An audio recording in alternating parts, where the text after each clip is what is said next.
ceux d'entre eux qui ont compris ce qu'est leur ministère.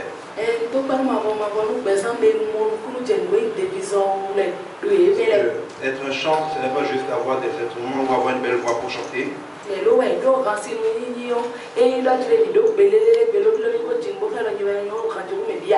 C'est travailler en partenariat avec l'Esprit du Seigneur pour faire des choses. Et Dieu siège à la louange de son peuple. Ceux qui ont le ministère de chant sont un puissant ministère, un très important ministère. Donc que le Seigneur bénisse ceux qui l'ont compris et éclaire ceux qui ne l'ont pas encore compris.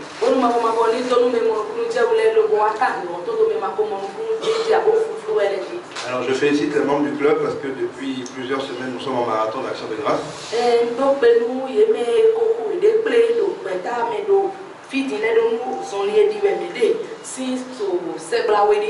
Donc Novo, Malawi, Tokuta, Avransu, Sakete, Djidje, Vossa, demain Vodje.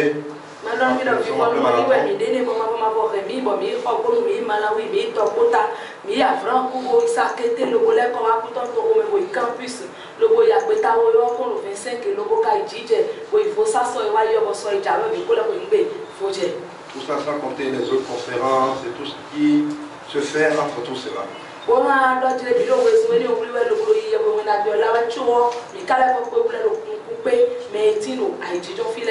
Et je vous invite à avoir de la suite dans les idées. Pour comprendre quelque chose, il faut le regarder de manière panoramique.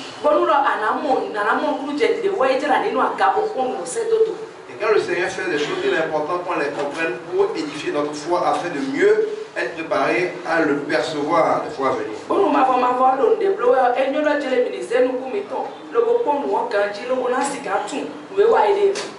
Ceux qui sont réguliers ici depuis un certain temps savent que depuis à peu près septembre, nous avons prophétisé un certain nombre de choses.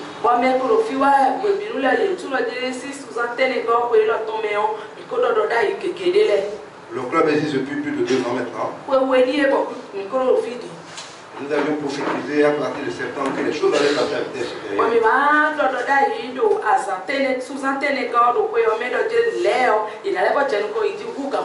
On a commencé à le dire de plus en plus souvent. Et tous les enseignements visaient de plus en plus à préparer des commandos. Des gens qui ont la capacité d'aller impacter ce monde-là. Des vrais commandos de Jésus capables de sceller la lumière du monde. Je ne sais pas si vous avez les yeux spirituels pour le voir. Mais ce dernier trimestre a été un trimestre de percée surnaturelle pour le club.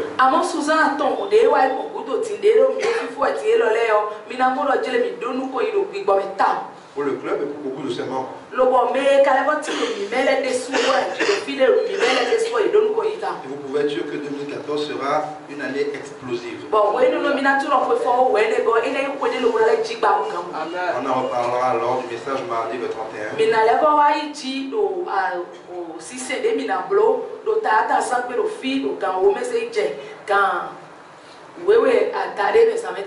Ça risque même d'aller au-delà de minuit et demi. Donc on va commencer à 22 h. On va certainement finir vers 1 h même et puis après on va faire la fête. Les commandos de Jésus seront là. Il y aura à boire. Et on va passer toute la nuit ici en fait. Mais moi je suis pressé de voir 2014. Je sais que c'est une année dans laquelle le Seigneur va nous utiliser puissamment pour ce pays-là.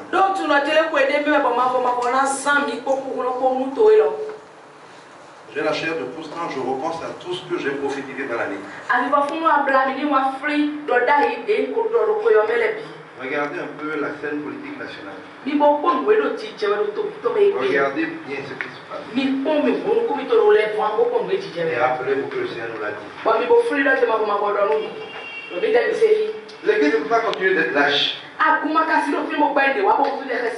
C'est comme celui qui n'entend rien, qui ne voit rien, qui ne dit jamais rien. Nous sommes dans le monde, même si nous ne sommes pas du monde. On ne peut pas faire comme si de rien n'était. Nous avons un rôle à jouer par ces temps-ci. Si le monde est dans les ténèbres et que nous sommes la lumière, on ne peut pas faire comme si de rien n'était.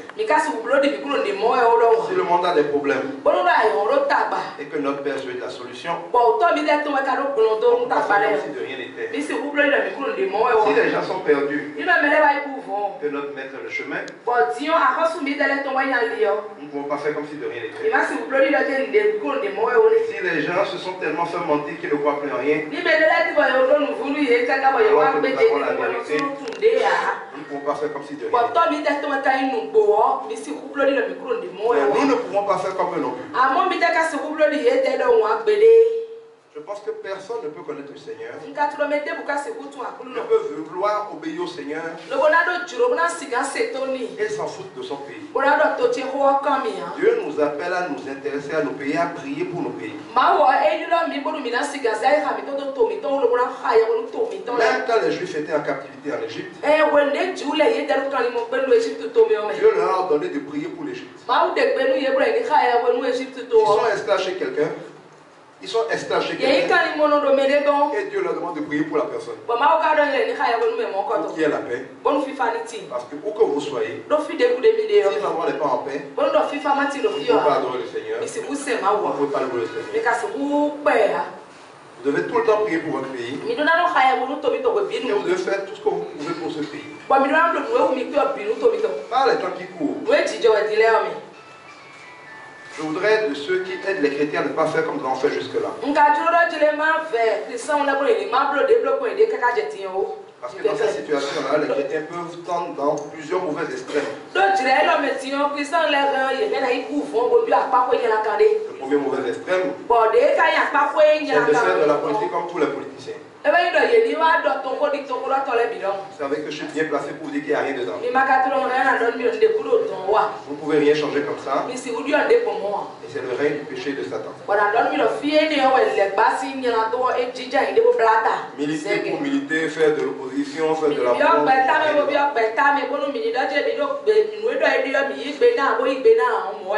C'est à ne pas faire. On ne peut pas non plus faire comme les qui sont aujourd'hui. Faire semblant de ne pas être dans le pays. Considérer que ça les regarde. Ils n'ont qu'à faire comme ils veulent. C'est irresponsable, c'est lâche. Si nous ne devons pas faire ça, que devons-nous faire? Il faut remonter un peu. Quand vous prenez, je crois, le livre de 1 Samuel au chapitre 8, je crois. On n'a pas le temps de lire, mais ça raconte une histoire assez intéressante. En bref, cette histoire, c'est que quand vous regardez l'histoire du peuple d'Israël avec Dieu, depuis Moïse qui les a sortis d'Égypte, donc de la captivité, puis Josué, beaucoup de gens dont Gédéon, et après Samuel, Dieu a toujours établi sur son peuple des juges, des serviteurs pour le guider. C'est-à-dire que pendant longtemps, le peuple de Dieu n'avait pas de roi au sens humain de terme. Il y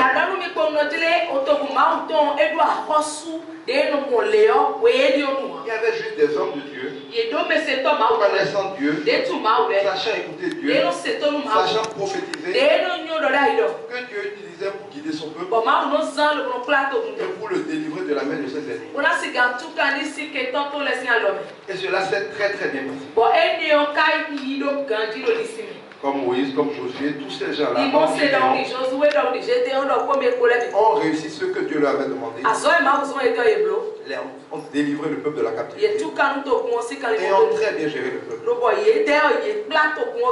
Mais nous verrons dans le livre le premier livre de Samuel au chapitre 8. À un moment, ce peuple a été attaqué par un roi ennemi. Et curieusement, peut-être parce que Samuel était déjà devenu un peu vieux, David était le représentant de Dieu qui conduisait le peuple à ce moment-là. Le peuple de Dieu se rebelle subitement et dit ça suffit, nous ne voulons plus diriger directement par Dieu. Et affaire de serviteurs de Dieu qui nous dirigent, c'est Dieu qui parle. Tous les peuples de la terre des rois, nous voulons mettre notre roi aussi. Samuel, c'est pas cette affaire-là. Samuel s'énervait. Et Dieu lui a dit de ne pas t'énerver. C'est pas comme toi qui se rebelle. Qui se rebelle contre moi. Il veut l'avoir roi, non? Quel sera le droit du roi?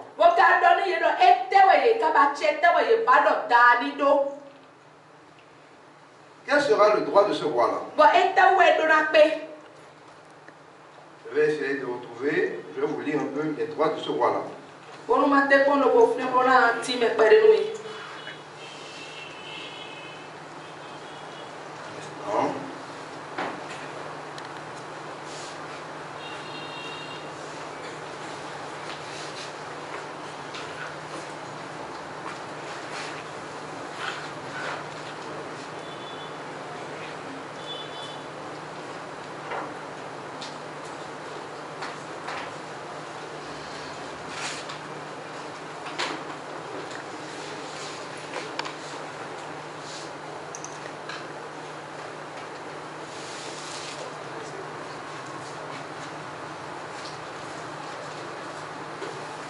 Je vais trouver.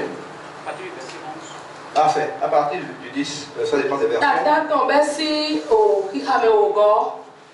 Samuel rapporta toutes les paroles de l'Éternel au peuple qui lui demandait un roi.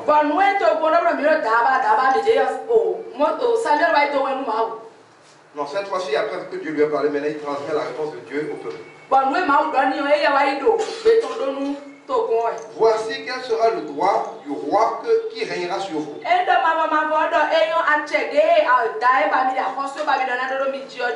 Il prendra vos fils et il les mettra sur ses chars.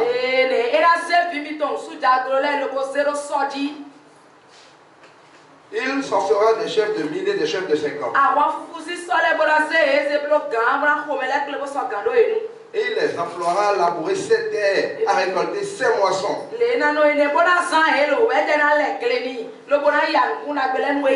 À fabriquer ses armes de guerre et l'attirail de ses chars.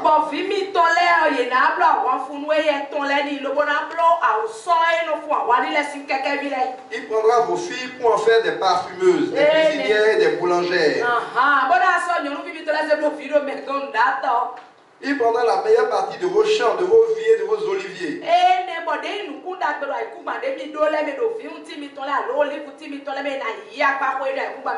la donnera à ses serviteurs. Il prendra la dîme du produit de vos semences et de vos vignes. Et la donnera à ses serviteurs. Il prendra vos serviteurs, vos servantes, vos meilleurs bœufs et vos ânes, et s'en servira pour ses travaux. Il prendra la dîme de tous vos troupeaux, et vous-même serez ses esclaves. Et alors vous crierez contre votre roi. Vous serez choisis. Mais l'Éternel ne vous exaucera pas. Mais le peuple refusa d'écouter la voix de Samuel.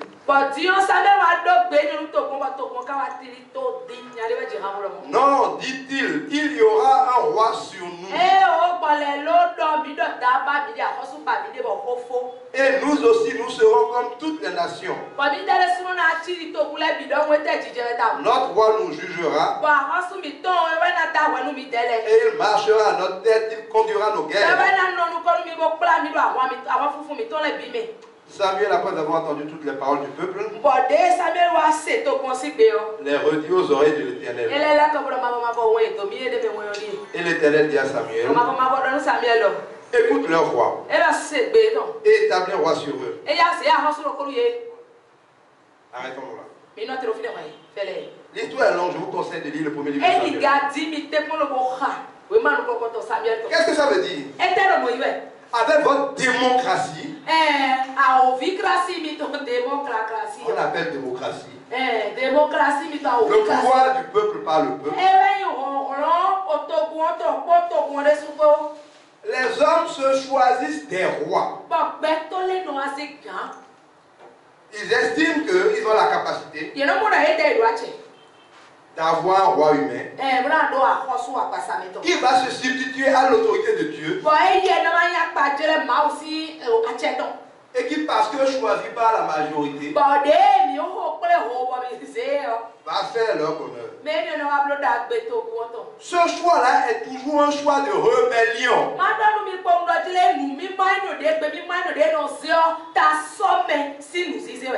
La Bible nous dit par ailleurs, malheur à celui qui se confie en un homme. Je me réponds, j'ai fait partie des gens qui ont dit ça. Les gens ont même dit dans ce pays que certains étaient plus rapides pour agir que Dieu. Et dans le monde entier, nous croyons naïvement que l'homme a la capacité de choisir un bon homme pour faire le boulot de Dieu dans sa vie. Parce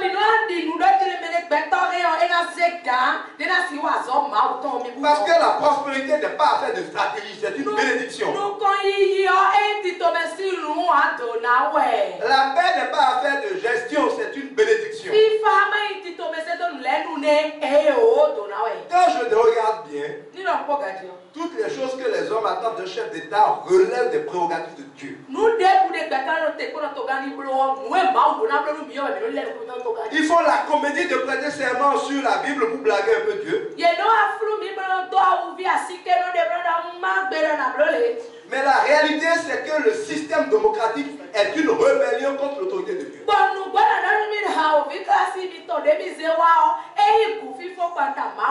Mais Dieu dit, est-ce que vous savez que si vous prenez un roi par vos choix humains, je ne veux même pas commenter, ce sera comme j'ai lu là, lisez dans la Bible. Vous avez vu la description? Tout est écrit. Il n'y a rien de nouveau sous le soleil. Et la Bible dit plus loin que si par hasard il fait ça que vous le désobéissez, Dieu lui permettra de vous briser.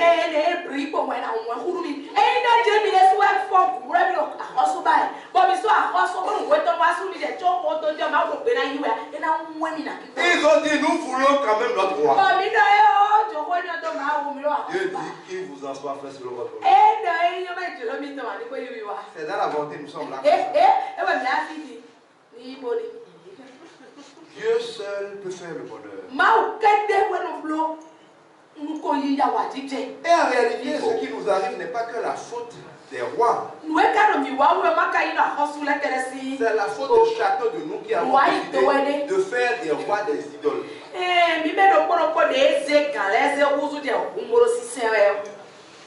Ils sont complices.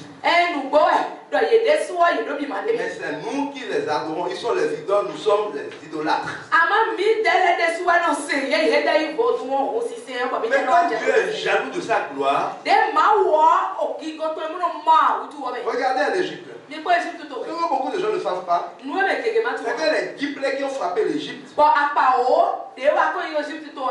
10 gifles que Dieu a donnés à 10 dieux égyptiens. Les Égyptiens considéraient que le Nil était un dieu parce que c'est de là que coulait la vie, qui irriguait leur champ. La fertilité du Nil, le cours de Dieu était un dieu pour eux.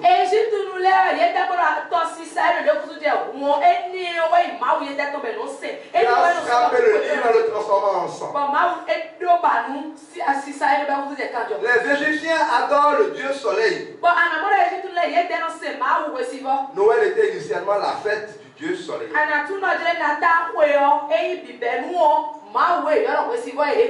Dieu a mis quand le Dieu soleil en créant l'obscurité en Égypte pendant un bon bout de temps.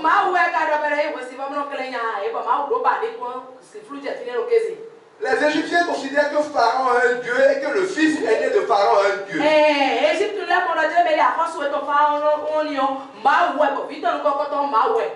En une nuit, Dieu a tué tous les premiers-nés.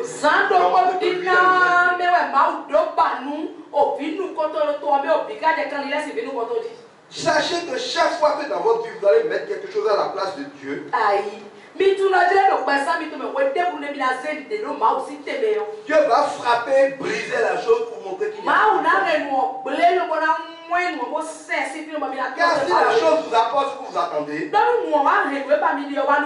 vous serez confronté dans votre fond à la chose. Et votre idolâtrie ne sera que plus grande. De certains points de vue, nous devons avoir pitié pour nos rois. Ils sont des idoles que nous avons fabriquées et qui ne peuvent qu'être brisés par Dieu pour montrer qu'ils ne sont rien. Donc tout ce qui se passe là, il n'y a rien de nouveau sous le soleil. Ce n'est pas une question d'homme. Qui que ce soit qui viendra. Si vous pensez qu'un homme a la capacité de chasser la pauvreté, vous pensez que quelqu'un est Dieu, vous êtes prêt à faire n'importe quoi pour un homme, même s'il faut désobéir à Dieu. Dieu brisera toujours ce genre d'homme-là pour vous permettre de comprendre qu'il n'y a qu'un seul Dieu.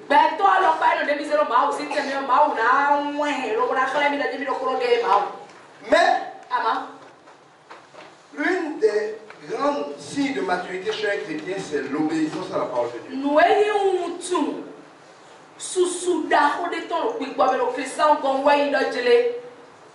L'obéissance à la parole de Dieu. Quelle que soit la situation dans laquelle vous vous trouvez, ne tombez jamais dans le piège de faire ce que vous voulez parce qu'il y a crise. C'est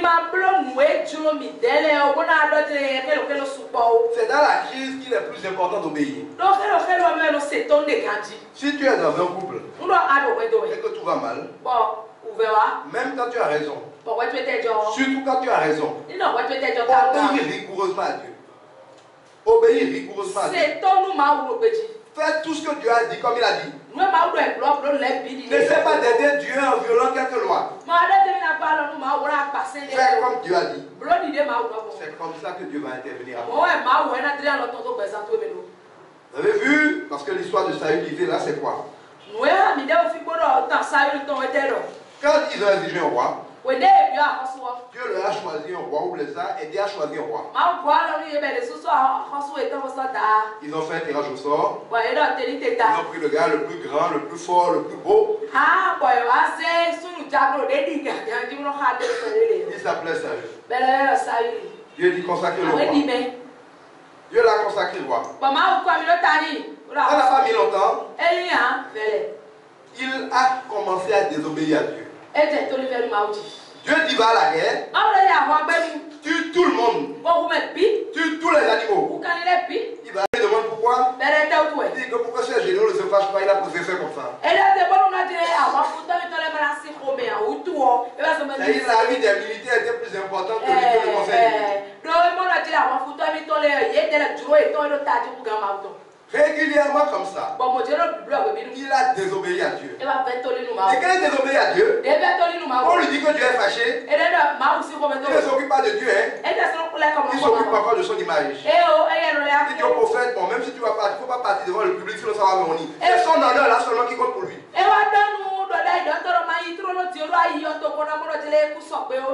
Il veut paraître. Même si Dieu a fâché, ce n'est pas grave, il veut paraître. Dieu a suscité après lui quelqu'un comme David. David qui a été le plus grand roi d'Israël. David a été roi, mais c'était l'homme selon le cœur de Dieu. Dans la lignée des rois, lui il est venu 4 quasiment comme un autre serviteur de Dieu, mais en place de roi.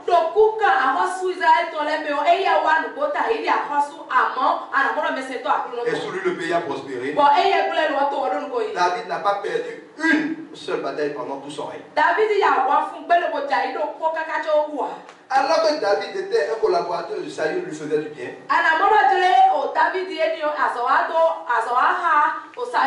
Et que David a tué Goliath, parce que l'histoire de David et Goliath est venu défier l'armée de Saül. Saül était un peureux qui fuyait pendant 40 jours.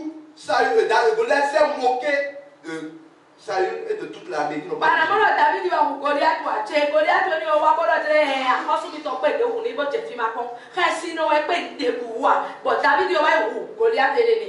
Quand ce David a fini par tuer Goliath, alors que tous ces gars, y compris Saül, étaient là, et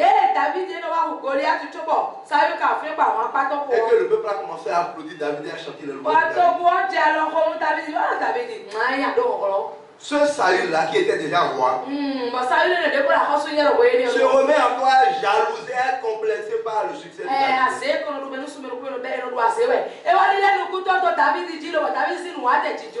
Et commence à faire des pièges à David pour il envoie David dans des missions impossibles. Il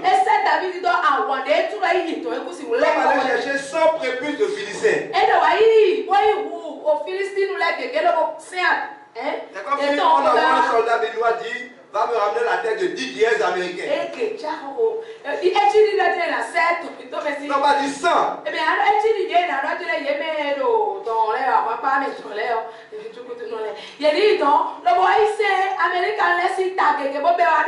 Il a demandé 100.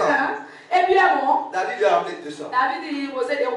Il a commencé à comploter pour tuer David. Le gars t'a servi. Il a risqué ta vie pour toi. Il n'y a rien de nouveau sous le soleil. Il faut arrêter de vous agiter comme si la politique créait les événements.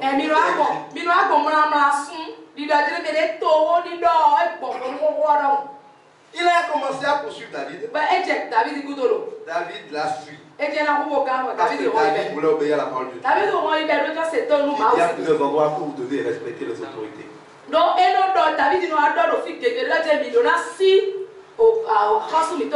parole de Dieu dit que vous devez respect et obéissance totale à toute autorité. Parce que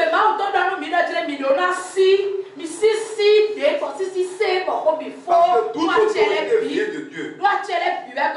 Et que l'autorité est établie pour encourager le bien et décourager le mal. Quoi qu'il en soit, l'autorité a pouvoir de vie et de mort sur vous. Et qu'il ne faut jamais affronter l'autorité. Alors, il nous donne beaucoup d'âmes, beaucoup de stratégies pour affronter Satan et le péché. Mais vous ne verrez jamais Dieu aider quelqu'un à attaquer une autorité qui est au-dessus de lui.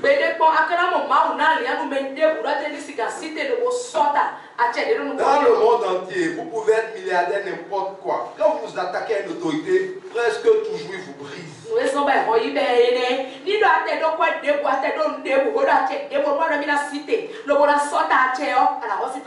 pouvez le fatiguer, mais il vous brisera d'abord. Et quand il partira, vous ne relèverez pas.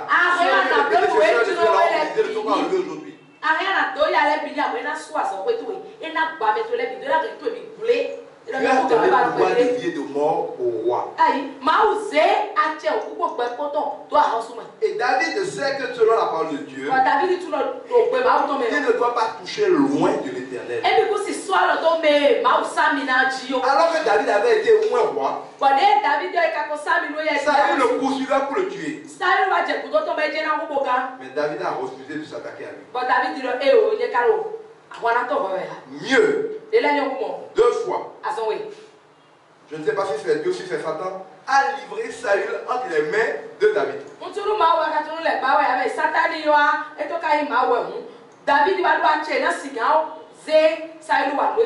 Une fois, David était caché dans une grotte.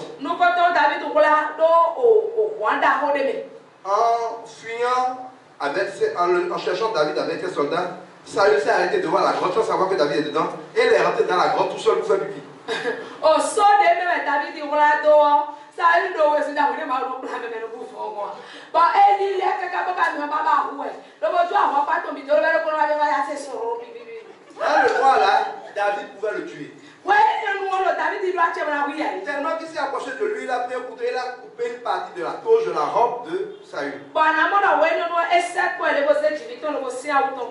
Mais comme Dieu aime David, son cœur a commencé à battre. Il le sait de lui a rappelé que ce que tu veux faire là,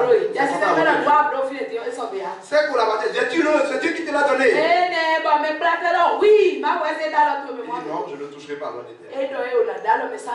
Il a laissé Isaïe sortir. Et de loin, il a dit regarde, je ne sais pas pourquoi tu veux me tuer. Je pouvais te tuer. Je ne t'ai pas tué. Que Dieu soit juge en toi.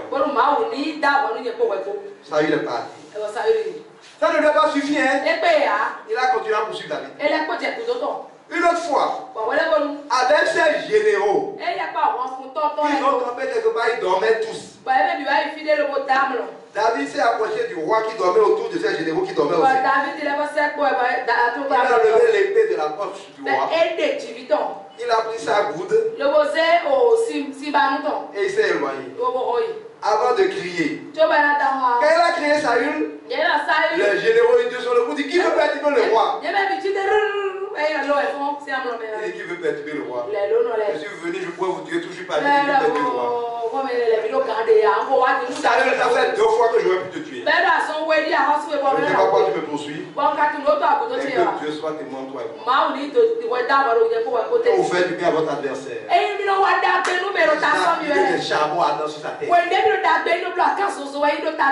Saül a continué. Dieu s'est retiré de Saül. Il a déchiré la royauté sur Saül. David n'a jamais fait de mouvement de marche de protestation contre Saül.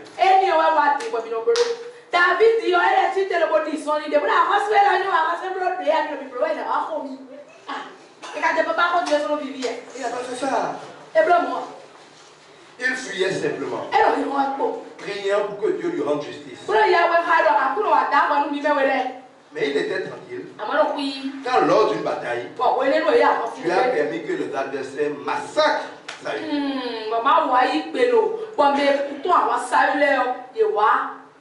Mais ne vous y trompez pas.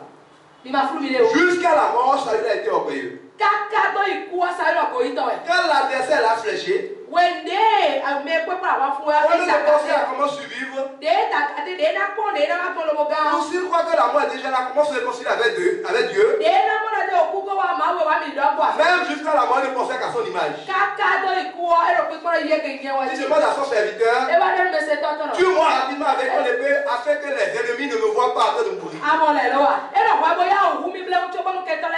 Où est la bêtise dans l'orgueil? Des gens qui sont capables, au regard de la mort, de se repentir, de continuer de penser à leur image de cadavre. Avec des gens comme ça, vous marchez, vous perdez votre temps. Dieu dit qu'il y a des gens qui sont tellement méchants que même si vous les pilez, ça devient la poudre, vous délai, vous essayez de séparer la méchanceté de c'est impossible.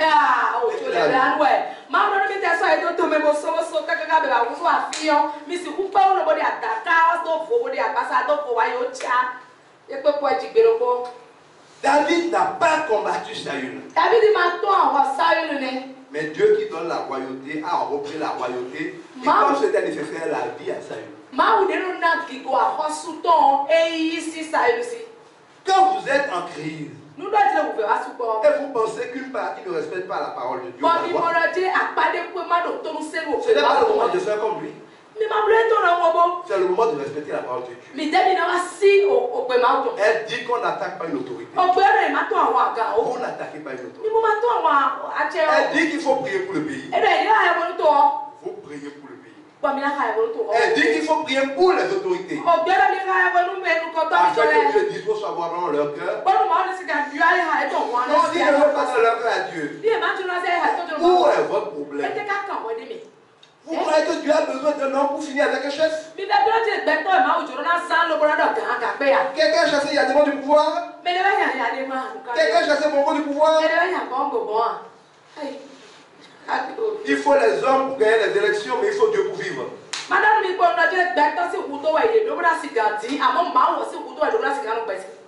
Si Dieu agrée un homme, aucun homme ne peut rien pour lui. Mais si Dieu veut en finir avec un homme, il n'a pas besoin de l'agitation des hommes. Alors pourquoi vous vous agitez? C'est de l'agitation stérile. On n'a pas besoin de s'agiter. Faites confiance à Dieu. Priez pour votre pays. Suivez votre bouche. La vie et la mort sont au pouvoir de la langue. Ce que vous dites s'accomplit. Vous décrétez la paix, il y aura la paix. La guerre ne peut pas être créée par une partie. Il y a guerre quand deux parties veulent se battre. Si une partie veut casser, que l'autre se réfugie dans le Seigneur. Est-ce qu'il y a une guerre David et Saül? Saül voulait la guerre avec David. Mais il n'y a pas eu de guerre. Parce que David s'est réfugié dans le Seigneur. Il a permis d'échapper à Saül. Mais sans pourtant jamais attaquer Saül. Il n'y a pas eu de crise. Il n'y a pas eu de guerre. Mais la volonté du Seigneur finit toujours par se faire. Vous ne devez donc pas ce temps de crise être des vrais chrétiens. Priez pour le pays en allant au-delà des hommes. Soyons intelligents. Les hommes ne sont pas le problème aujourd'hui. Même si celui que vous décrivez aujourd'hui là, par qui allez vous le remplacer de meilleur.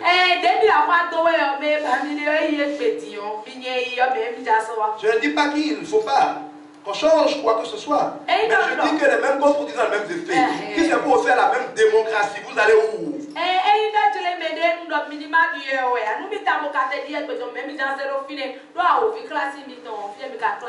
Un pays tenu par Satan. 10 jours après, depuis chaque année, nous consacrons le pays au diable.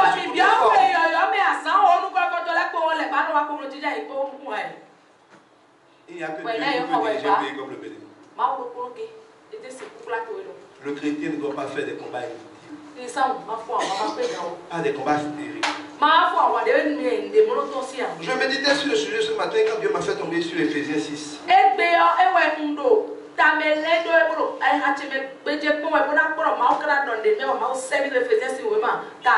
c'est là que j'ai vu Dieu est puissant. Le thème du paragraphe, c'est à partir du verset 10, ça s'appelle « Prenez les armes ». Donc comme actuellement les gens ont envie de prendre des armes, là, prenez les armes. Mais je vous dis ce qu'Éphésiens 6 dit. Enfin, devenez fort avec la force très puissante du Seigneur. Prenez avec vous toutes les armes de Dieu pour pouvoir résister au piège de l'esprit du mal. Non, ce n'est pas contre des êtres humains que nous devons lutter. Mais c'est contre des forces très puissantes qui ont autorité et pouvoir.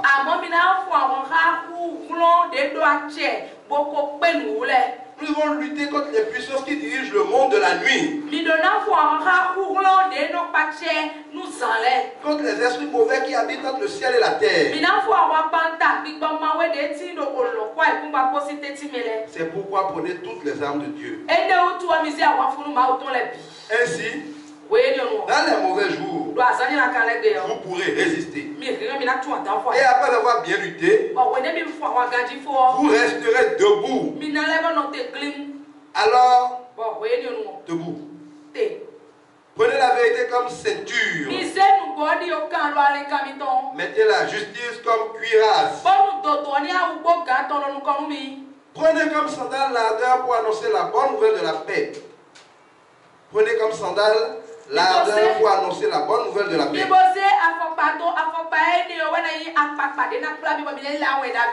Toujours et partout, prenez le bouclier de la foi.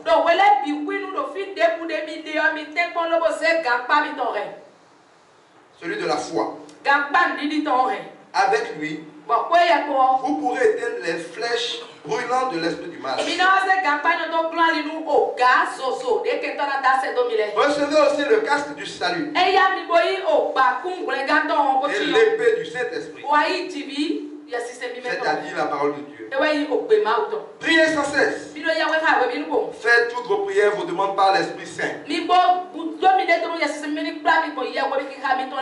Soyez bien attentifs. Et priez toujours fidèlement pour les chrétiens. Priez aussi pour moi, afin que Dieu mette sa parole dans ma bouche. Alors j'annoncerai avec courage le mystère de la bonne nouvelle.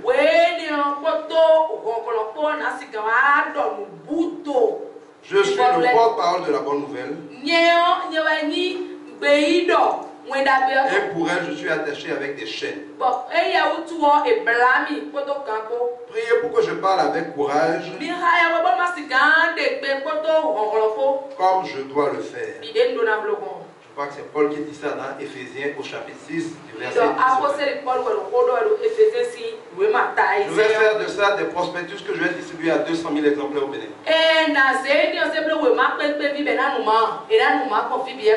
Voilà la guerre qu'il est temps de faire au Bénin. Le 10 janvier arrive. Ne vous trompez pas de combat. Pour vaincre un ennemi, il faut attaquer la tête de l'armée. Le Bénin a un problème aujourd'hui contre un seul ennemi, c'est Satan.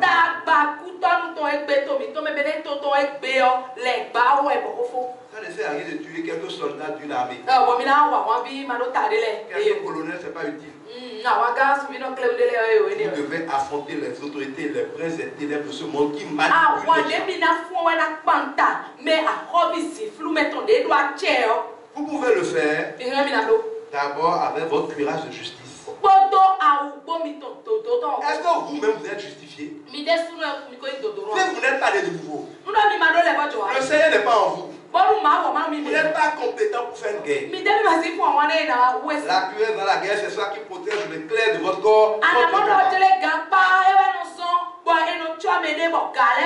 La cuirasse de justice. Être dans le Seigneur. Le fait d'être dans le Seigneur. Le bouclier de la foi. À la guerre, l'ennemi lance des flèches. Ton bouclier est fort, tu peux bloquer les flèches et il t'arrivera. Jésus a dit à Pierre, Satan te réclame pour te cribler. Mais je prie que ta foi ne faillisse pas. Si notre foi ne faille pas, notre bouclier de la foi est large. Il n'y a rien là de tous les points enflammés du malin.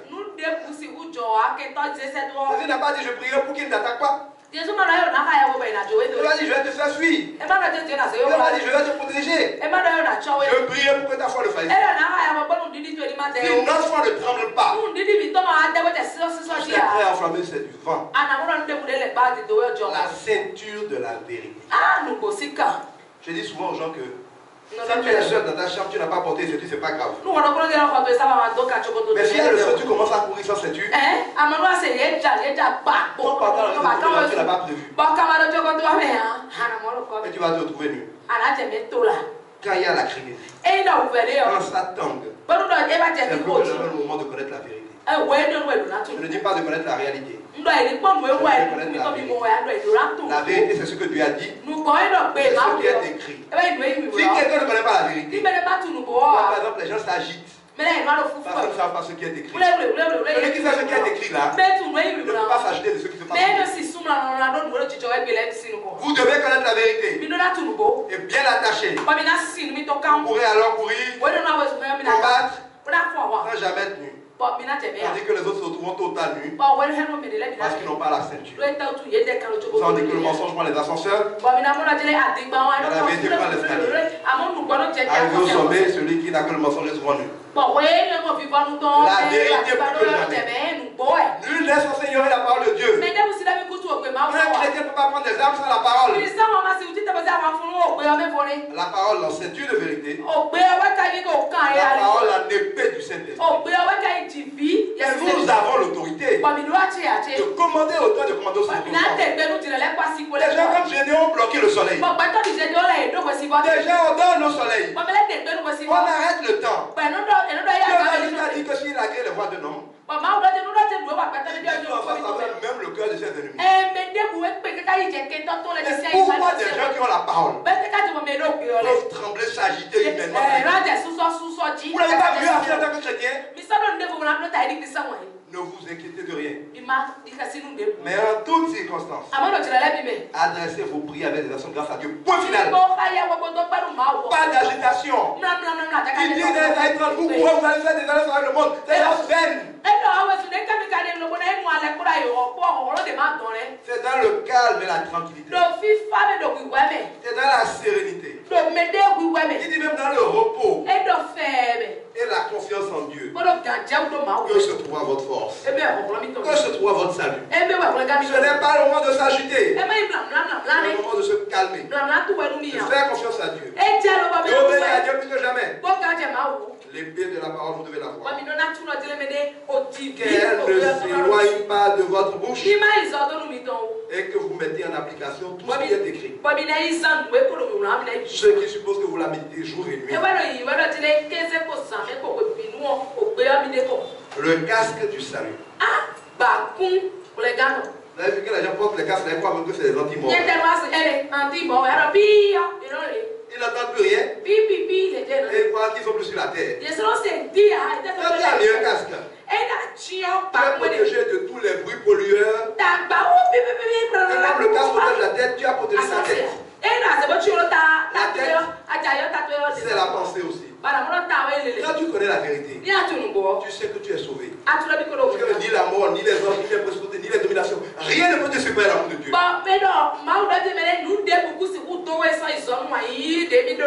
que tu ne combats pas pour la victoire, tu combats dans la victoire.